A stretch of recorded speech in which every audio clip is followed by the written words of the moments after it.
Everyone tells you when to buy crypto, but almost no one tells you when to sell your crypto. So in today's video, I'm going to give you a full framework of A, how to take profits on positions for any trade over any duration, and B, when to exit your crypto for the cycle overall. I'll be giving you my two-pronged strategy to exiting my positions in the market. This is a culmination of things I've learned over my 6 years in crypto, making millions of dollars and losing millions of dollars. You don't need to do the losses part if you watch this video and take these lessons into account. It's not only going to save you money, but it's also going to help make you more money, because at the end of the day, it's not really about what you make in crypto that counts. It's what you end up walking away with. If you make $1 million, but you walk away with nothing, well, you didn't make anything at the end of the day. So you're only as good as the profits that you take. It has to be a real system. It can't be something you do on a whim. It can't be something that you do on feeling.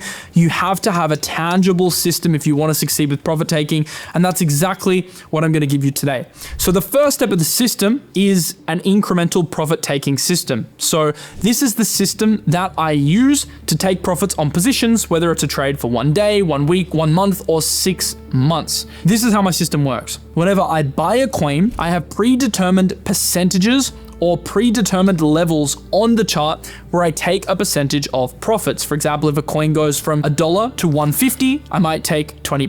$1.50 to $2, another 20%. $2 to $2.50, another 20%. What a lot of people don't know, but what you can do on a centralized exchange and even some decentralized exchanges is set TWAP limit orders. So you can actually set grids, so as price moves into these levels, it'll sell automatically. So when you set up a position, it's all done on your behalf, and you're not going to succumb to the emotions when the market's pumping, because when the market's green, you won't want to sell. You'll just want to hold. But when the market's green, that's when you sell. And when the market's red, it's when you're supposed to buy, not panic. So by having these predetermined orders set up, it's going to help you be a much better trader. Even if you want to manually execute your exits based on momentum, that's fine. At least set up alerts on TradingView at key levels so you're being alerted at your predetermined TP zones. Now, to work out where these zones are, you can use basic resistance levels on the chart. You can also use percentages based on your cost basis and upside from that level. Obviously, the riskier the coin, the more you're going to take. So if it 2x's, you want to take your initials off the table. Whereas something like Solana, which probably won't do a 2x anytime soon, every time it goes up 20%, it's going to be a smaller profit taking increment. Every 20%, you might take 20% of your total position size or 20% of your profits, depending on where we are in the cycle. Typically, as we head towards the end of the cycle, you want to be more aggressive with your profit taking. And when you're closer to the beginning to the middle of the cycle, you want to be a bit less aggressive with your profit taking. I would say now we're heading into that final period of the cycle. So you want to be slightly more aggressive and making sure you're sticking to an incremental TP plan, as well as selling aggressively on green days, which is going to give you the liquidity to buy in on red days, as long as the general momentum of the market is exhibiting an uptrend.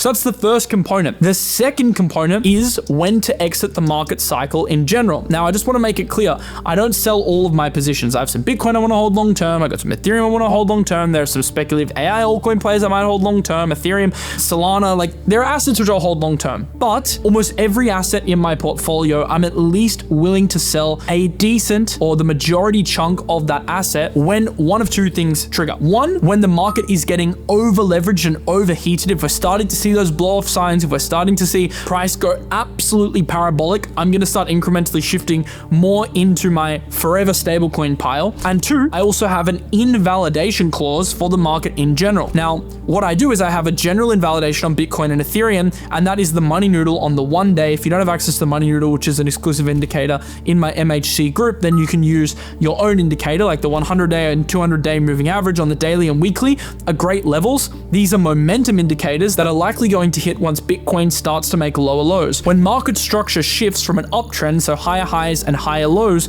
to a downtrend, lower highs and lower lows, and if we start breaking these momentum indicators, that is an indicator for me that momentum has shifted from a bull market to a bear market. Now, on individual altcoins, I'm also going to implement a system like this. Obviously, the altcoin breakdown is going to happen more aggressively than a Bitcoin or ETH breakdown. down. So these downtrends may trigger on altcoins before they trigger on Bitcoin. That's okay. You want to have partial invalidations for your altcoin positions on the beginning of a breakdown for them, and then your Bitcoin breakdown trigger might trigger you to sell the rest of your portfolio. So you can have a dual trigger on an individual altcoin that you're holding and trading. You might have an invalidation clause, and then once Bitcoin breaks down, that's when you sell 50% more of those altcoin positions. This is why it's so important at this stage in the cycle not to hold 20 or 30 altcoins. You're going to have a nightmare invalidating 30 positions at the beginning of a downtrend or on a breakdown versus 5 positions. 5 positions, you can set your momentum indicator, set a trading view alert, look at the daily and the weekly time frame. Structurally, how does it look? It's much easier to track Bitcoin, ETH, Solana, and a few assets, 5 to 10 assets, than tracking 30, 40. So my advice for you to more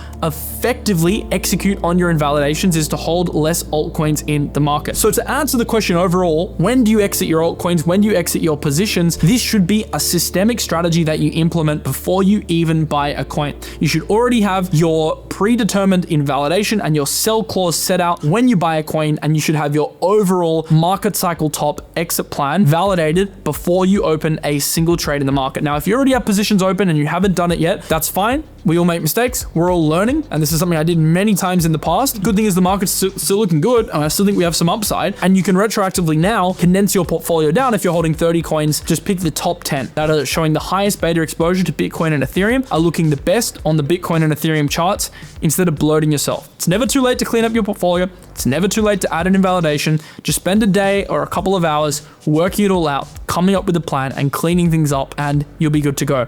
Make sure to subscribe to the channel if you do enjoy content like this. I will see you in the next video to help give you the edge in crypto. Peace out.